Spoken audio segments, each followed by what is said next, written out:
بسم اللہ الرحمن الرحیم. السلام علیکم ناظرین. پروگرام اسلام اور انسان کے ساتھ آپ کا میزبان ریاض خان. آج جس موضوع پر ہم بات کریں گے وہ اسلام اور صبر و شکر.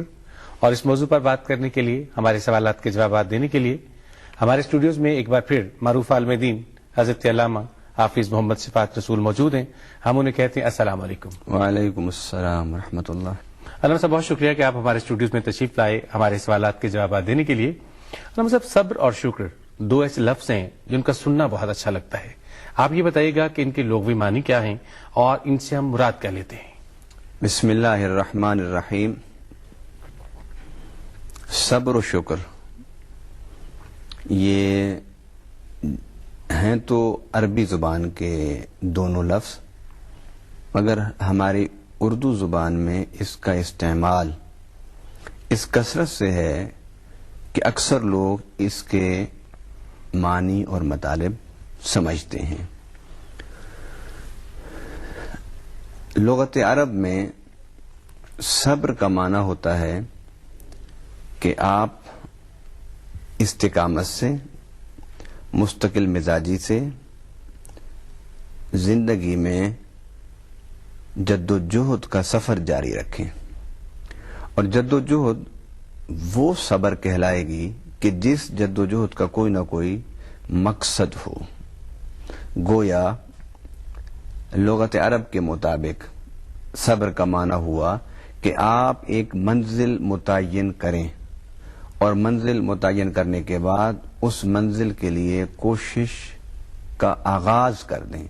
اور تیسری بات صبر میں یہ ہے کہ اس کوشش میں آپ نے حوصلہ نہیں ہارنا اگر حوصلہ شکن مراحل آئیں. اس کوشش میں آپ نے تھکنا نہیں اگر تھکا دینے والے مرحلے آئیں. اس لیے کہ مقصد سے وہی لوگ مخلص ہوتے ہیں کہ جو ہر حال میں اپنی کوشش کو جاری رکھتے ہیں کہ ہم نے یہ مقصد حاصل کرنا ہے. دوسری بات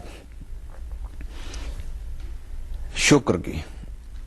شکر کہتے ہیں کہ آپ نے جو منزل متعین کی تھی، جس کے لیے آپ نے جد و جہد کا آغاز کیا اور انتہائی نامساعد حالات میں بھی آپ نے محنت کو نہ چھوڑا، نہ محنت میں کمی کی، اور محنت آپ نے جاری رکھی یہاں تک کہ آپ نے منزل کو پا لیا، حاصل کر لیا.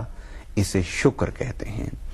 گویا صبر، استقامت، مستقل مزاجی، جد و جہد اور منزل کی طرف سفر کو جاری رکھنا یہ صبر ہے. اور منزل پر پہنچ جانا اور اپنی جد و جہد اور کوشش کے ثمرات کو پا لینا، اور پانے کے بعد خود بھی ان ثمرات سے مستفید ہوں اور دوسروں کو بھی استفادے کے لیے متوجہ کریں. اچھا علامہ صاحب، صبر اور شکر کے حوالے سے قرآن کریم میں اللہ تعالیٰ نے کیا ارشاد فرمایا ہے؟ قرآن پاک میں اللہ تعالیٰ نے ایک لفظ دین استعمال فرمایا، اور اس دین کو اللہ رب العالمین نے عقائد اور اعمال میں تقسیم فرما دیا. پھر اعمال کی دو قسمیں بیان فرمائیں، ایک انفرادی اعمال اور ایک اجتماعی اعمال. گویا دین فکر و عمل کا مجموعہ ہے. دین انفرادیت و اجتماعیت کا مجموعہ اور اجتماع ہے. اب اس دین کو ہم نے لے کر چلنا ہے اپنی زندگیوں میں. اس کے لیے جد و جہد کرنی ہے، اس کے لیے محنت کرنی ہے، اسے آگے بڑھانا ہے، اس پر خود بھی عمل کرنا ہے اور دوسروں کو بھی عمل کی تلقین کرنی ہے. جبر نہیں، عمل کی تلقین. اسلام میں صرف ابلاغ اور بلاغ کی بات ہے، جبر کی بات نہیں ہے اسلام میں. جب آپ دین کو لے کر چلتے ہیں تو اس دین کی محنت کو لے کر چلنا، اس کو صبر کہتے ہیں. اور جب آپ اس محنت کے نتائج اور ثمرات آپ اٹھا رہے ہوں تو اس کو شکر کہتے ہیں. گویا دین ایک فکر ہے، دین ایک نظریہ ہے، دین ایک سوچ ہے، اور اس کی عملی محنت، عملی جدوجہد اور کوشش، اسے صبر و شکر کہتے ہیں۔ گویا اگر آپ دین کو سمجھنا چاہیں اور دین کی اشاعت اور ابلاغ چاہیں تو اس کے لیے قرآن پاک نے جو لفظ استعمال کیے ہیں وہ لفظ استعمال کیے ہیں صبر و شکر کے۔ اب آئیے قرآن پاک میں اللہ تعالیٰ نے صبر کے بارے میں ارشاد فرمایا کہ وبشر الصابرین، کہ بشارت دے دو صابرین کو۔ آپ قرآن پاک پڑھیے، اللہ رب العالمین نے شاکرین کے لیے بشارت کا لفظ استعمال نہیں فرمایا، صابرین کے لیے بشارت کا لفظ استعمال فرمایا۔ کیا مطلب ہے صابرین کو بشارت دے دو؟